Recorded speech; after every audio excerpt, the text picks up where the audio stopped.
So hey guys, welcome to my YouTube channel. आज के हम इस वीडियो में क्लास 10 चैप्टर 2 साइंस सब्जेक्ट का acid base and salt chapter को शुरू करने जा रहे हैं और इसी वीडियो में ख़त्म करेंगे। इस वीडियो में हम एसिड बेस एंड सॉल्ट पूरा कवर करेंगे। ये शॉर्ट रिवीजन वीडियो रहेगा। इस वीडियो में आपका अधिकतम टॉपिक क्लियर हो जाएगा। तो चलिए वीडियो स्टार्ट करते without wasting a time. Video start करने से पहले अगर आपको चैप्टर्स का नोट्स चाहिए साइंस सब्जेक्ट का, तो आप हमारी वेबसाइट पर जा सकते हैं अपनी कॉपी कंप्लीट करने के लिए। डिस्क्रिप्शन में लिंक है, जाके वेबसाइट को चेक कर लीजिए एक बार। तो चलिए वीडियो को स्टार्ट करते हैं विदाउट वेस्टिंग अ टाइम।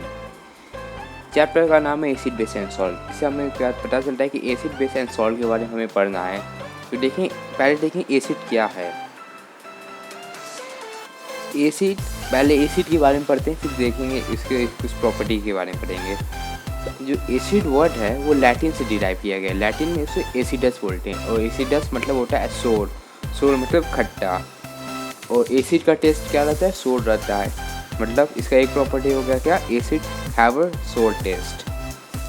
और एसिड जो ब्लू लिटमस पेपर रहता है उसको रेड लिटमस पेपर में कन्वर्ट कर देता है। रेड में कन्वर्ट होता है, ब्लू लिटमस में रेड में चेंज हो जाता है जब उसको अगर एसिड में डिप करें या एसिड ऊपर उसको ड्रॉप करें। तो जो एसिड रहता है उसको अगर हम एक्वा सोल्यूशन में डालें, मतलब वाटर में डालें अगर एसिड को, तो H+ आयन रिलीज करता है। यही है पहचान एसिड का।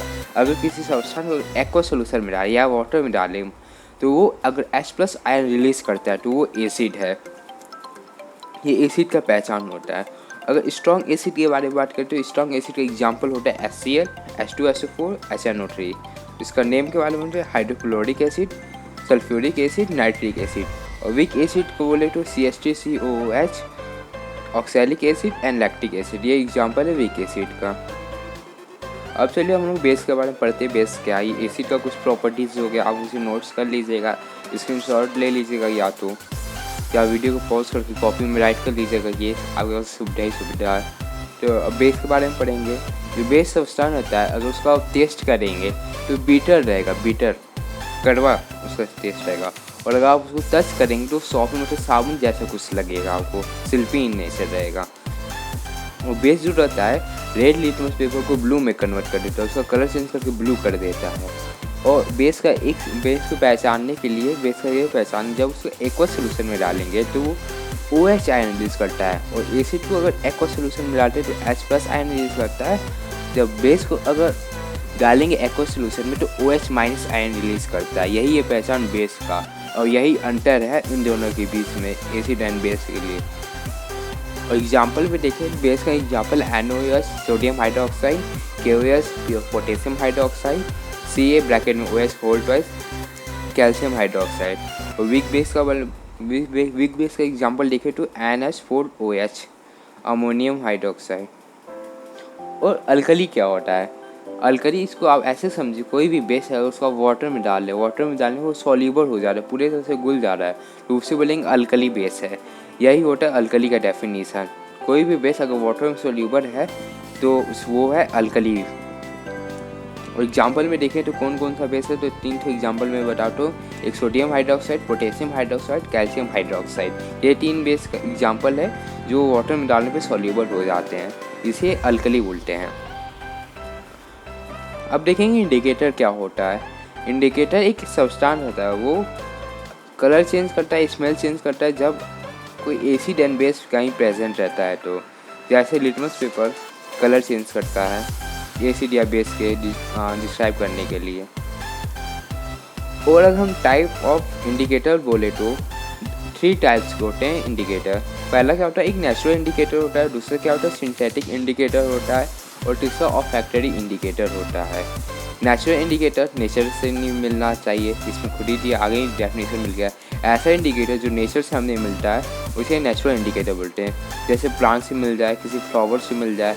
जैसे फ्लावर्स हमें लीचन फ्लावर, जैसे जो पर्पल कलर का रहता है उसमें लिटमस पेपर जो बनता है, लीचन एक फ्लावर रहता है, उससे उसका कुछ डाई एक्सट्रैक्ट करके वो बनता है वो पेपर, उसका कलर रहता है पर्पल। सिंथेटिक इंडिकेटर मतलब खुद से बनाया हुआ मैनमेड इंडिकेटर।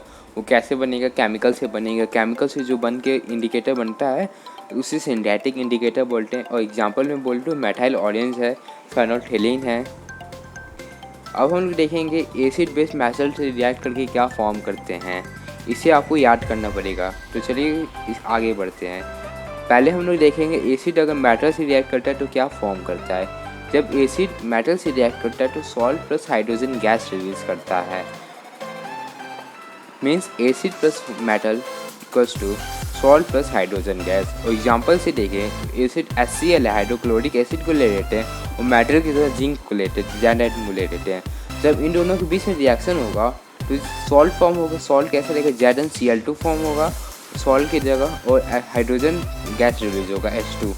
ये इक्वेशन हो जाएगा 2HCl plus Zn equals to ZnCl2 plus H2। अब हम लोग देखेंगे बेस मेटल से रिएक्ट करके क्या फॉर्म करेगा।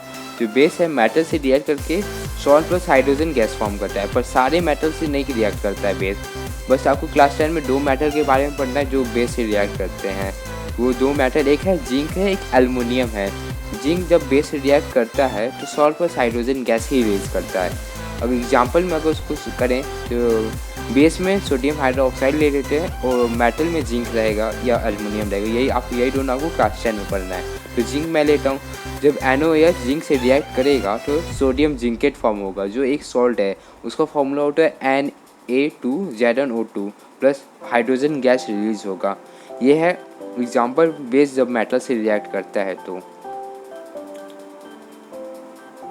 अब हम लोग देखेंगे एसिड जब मेटल कार्बोनेट से रिएक्ट करता है तो क्या फॉर्म करता है, और मेटल हाइड्रोजन कार्बोनेट से रिएक्ट करता है तो क्या फॉर्म करता है। जब एसिड मेटल कार्बोनेट या मेटल हाइड्रोजन कार्बोनेट से रिएक्ट करता है तो सेम प्रोडक्ट फॉर्म करता है। सेम प्रोडक्ट मतलब क्या रहता है, salt plus carbon dioxide plus water रहता है। कार्बोनेट है या हाइड्रोजन कार्बोनेट है, दोनों सेम ही प्रोडक्ट फॉर्म करेगा, salt plus carbon dioxide plus water. और एग्जाम्पल में देखें तो एसिड HCl हर बार की तरह ले लेते हैं और मेटल कार्बोनेट के लिए हम लोग Na2CO3 लेते हैं, सोडियम कार्बोनेट ले लेते हैं। तो सोडियम कार्बोनेट लेने के बाद जब इन दोनों के बीच में रिएक्शन होगा NaCl plus CO2 plus H2 gas release होगा। और हाइड्रोजन कार्बोनेट ले लेते हैं तो हाइड्रोजन कार्बोनेट में लेंगे सोडियम हाइड्रोजन कार्बोनेट। इसका फॉर्मूला होता है NaHCO3। जब HCl NaHCO3 से रिएक्ट करेगा तो NaCl plus CO2 plus H2O form होगा। ये एग्जाम्पल है जब एसिड मेटल कार्बोनेट या मेटल हाइड्रोजन कार्बोनेट से रिएक्ट करता है तो क्या फॉर्म होता है। अब आगे बढ़ते हैं। अब एक और क्वेश्चन आता है, बेस मेटल कार्बोनेट या मेटल हाइड्रोजन कार्बोनेट से रिएक्ट करता है, कोई प्रोडक्ट फॉर्म करता है तो नहीं, कोई भी रिएक्शन नहीं होता है मेटल कार्बोनेट या मेटल हाइड्रोजन कार्बोनेट से बेस से। इसको आपको याद रखना पड़ेगा। अब हम लोग देखते हैं इधर उधर से तो रिएक्शन हो चुका। अब हम लोग एसिड और बेस को एक साथ रिएक्ट करेंगे तो क्या फॉर्म होगा, चलिए देखते हैं। जब एसिड प्लस बेस होता है तो सॉल्ट प्लस वाटर फॉर्म होता है। इसको आप याद कर लीजिए। और ये क्या होता है, न्यूट्रलाइजेशन होता है। अगर एसिड और बेस का स्ट्रेंथ सेम रहेगा तो न्यूट्रलाइजेशन का प्रोसेस होगा। ये जो सॉल्ट रहेगा न्यूट्रल स्टेट में फॉर्म होगा। और एग्जांपल में देखें तो एसिड ले लेते हैं, एसिड के लिए HCl ले लेते हैं जो एकदम हाई स्ट्रेंथ का है, और NaOH ले लेते हैं जो बेस है वो भी एकदम हाई स्ट्रेंथ का है। जब इन दोनों के बीच में रिएक्शन होगा तो NaCl as a salt form होगा और वाटर रिलीज होगा। और जो NaCl है वो एसिडिक भी नहीं है ना ही बेसिक भी नेचर में। उसका नेचर, सॉल्ट का नेचर न्यूट्रल है, जिसे आप कॉमन सॉल्ट ये जो घर में रहता है, घर में यूज होता है। और अब हम लोग देखेंगे जब स्ट्रॉन्ग एसिड और वीक बेस में रिएक्ट होगा तो क्या फॉर्म होगा। जब स्ट्रॉन्ग एसिड और वीक बेस में जब रिएक्शन होता है तो एसिडिक सॉल्ट फॉर्म होता है। जो सॉल्ट का नेचर रहेगा वो एसिडिक रहेगा और वाटर रिलीज होगा, नहीं हाइड्रोजन गलती से निकल गया। और नेक्स्ट इसको जस्ट अपोजिट करते हैं, वीक एसिड लेंगे और स्ट्रॉन्ग बेस लेंगे। जब इन दोनों के बीच में रिएक्शन होगा तो बेसिक सॉल्ट फॉर्म होता है, जो सॉल्ट का नेचर रहता है बेसिक रहता है और वाटर रिलीज होगा। और क्या करेंगे, वीक एसिड ले लेते हैं और वीक बेस ले लेते हैं। दोनों में अगर रिएक्शन होगा तो दोनों एक दूसरे को न्यूट्रल कर देंगे और जो सॉल्ट फॉर्म होगा न्यूट्रल सॉल्ट फॉर्म होगा और प्लस वाटर रिलीज होगा। अब हम लोग देखेंगे जब मेटल ऑक्साइड से एसिड रिएक्ट करता है तो क्या फॉर्म होता है। तो मेटल ऑक्साइड, आप ये जान लीजिए मेटल ऑक्साइड क्या होता है। मेटल ऑक्साइड का जो नेचर रहता है वो बेसिक इन नेचर रहता है। जैसे अगर बोलते हैं कैल्शियम का ऑक्साइड CaO जो वाटर में जानते हैं तो वो बेस फॉर्म होता है। इससे हमें ये पता चलता है जब जो मेटल का ऑक्साइड रहता है वो बेसिक इन नेचर रहता है, मतलब बेस प्लस एसिड क्या फॉर्म करता है, सॉल्ट प्लस वाटर फॉर्म करता है। इसे आप याद कर लीजिएगा, जब मेटल ऑक्साइड एसिड से रिएक्ट करता है तो क्या फॉर्म करेगा, वही सेम रहेगा एसिड प्लस बेस जैसे। और नेक्स्ट इसका जस्ट अपोजिट हो जाएगा, जब नॉन मेटल ऑक्साइड बेस से रिएक्ट करेगा तो क्या फॉर्म होगा। नॉन मेटल ऑक्साइड क्या रहता है, non metal oxide acidic in nature रहता है, metal oxide basic in nature रहता है, जो नॉन मेटल ऑक्साइड रहता है वो एसिडिक इन नेचर रहता है। मतलब एसिड प्लस बेस वही सेम होगा सॉल्ट प्लस वाटर। अगर इसको एग्जांपल में देखें, non metal oxide plus base, तो नॉन मेटल ऑक्साइड मतलब कोई मेटल नॉन मेटल ले लेते हैं उससे ऑक्साइड ले लेते हैं, तो नॉन मेटल कार्बन ले लेते हैं और कार्बन का ऑक्साइड क्या होता है, CO2 होता है, कार्बन डाइऑक्साइड। जब CO2 बेस से रिएक्ट करता है, मतलब बेस मतलब कैल्शियम हाइड्रोक्साइड, रिएक्ट करके क्या फॉर्म करेगा, कैल्शियम कार्बोनेट फॉर्म करेगा एज अ सॉल्ट और प्लस वाटर रिलीज करेगा। ये एग्जांपल है जब metal non metal oxide base से रिएक्ट करता है। तो ये आपको स्क्रीन पे जो शो हो रहा है रिएक्शन ऑफ एसिड है, एसिड मेटल से रिएक्ट करता है, मेटल कार्बोनेट से रिएक्ट करता है, मेटल हाइड्रोजन कार्बोनेट से रिएक्ट करता है, या मेटालिक ऑक्साइड से रिएक्ट करता है, या किससे करता है, क्या क्या प्रोडक्ट फॉर्म होता है। आप इसको स्क्रीनशॉट ले लीजिए या तो आप कॉपी पे नोट डाउन कर लीजिए वीडियो को पॉज करके। और रिएक्शन ऑफ बेस है इसका, जैसे एसिड का था वैसे बेस का, बेस मेटल से रिएक्ट करके क्या फॉर्म करता है, जो बेस जब मेटल से रिएक्ट करता है तो ये ज़रूरी नहीं कि हमेशा salt plus hydrogen gas form करेगी, आप उसको याद रखना है। बस दो मेटल आपको क्लास 10 में पढ़ना है, एक जिंक है तो एक एल्युमिनियम है। इसको भी स्क्रीनशॉट ले लीजिएगा, आपको हेल्प करेगा।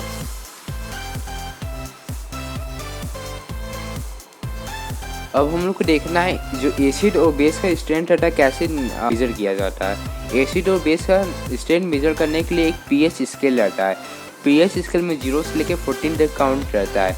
जो 0 रहता है, 0 मतलब वो डिनोट करता है कि एसिड का स्ट्रेंथ एकदम हाई, एकदम कंसनट्रेटेड एसिड है। 0 जहाँ पे 0 जिस एसिड का pH लेवल अगर 0 है और जिस एसिड का pH लेवल अगर 14 है वो शो करता है जो बेस है एकदम स्ट्रेंथ है, बेस का जो एकदम पावर वो एकदम हाई पावर का है, मतलब एकदम कंसनट्रेटेड बेस है। और अगर इसको और जो जिस चीज़ का pH लेवल अगर 7 है तो वो न्यूट्रल है, वो ना ही वो एसिड है ना ही वो बेस है, बीच का है। जिसका अगर pH लेवल 7 है और जिसका pH लेवल 0 से लेकर 7 है, मतलब 7 से ऊपर है, वो एसिडिक सोल्यूशन है। और जिसका pH लेवल 7 से नीचे है, मतलब 7 से लेकर 14 है, वो बेसिक सोल्यूशन है। जैसे 7 से ऊपर जाएगा तो एसिडिक लेवल बढ़ते जाएगा और जो 7 से नीचे जाएगा तो बेसिक लेवल बढ़ते जाएगा। इस चैप्टर में बस इतना ही पढ़ना था और आप इस एनसीईआरटी बुक रीड कर लीजिएगा, साइड बुक रीड कर लीजिएगा, आपको ये चैप्टर एकदम क्लियर हो जाएगा। अगर आपको डीप में पढ़ना हो तो हमारे चैनल को सब्सक्राइब कर लीजिए, फ्रेंड्स के साथ शेयर करिए, कमेंट करिए, मैं इसका डीप में भी वीडियो लेते आऊँगा। ये शॉर्ट रिवीजन वीडियो था। तो चलिए इस वीडियो को यहीं पे बंद करते हैं। अगर आपको ये वीडियो अच्छा लगा हो तो इस वीडियो को जरूर लाइक करें, फ्रेंड्स के साथ शेयर करिएगा, हमारे चैनल को बढ़ाते जाइए। सो थैंक्स फॉर वॉचिंग, मिलते हैं किसी वीडियो में। जय हिंद।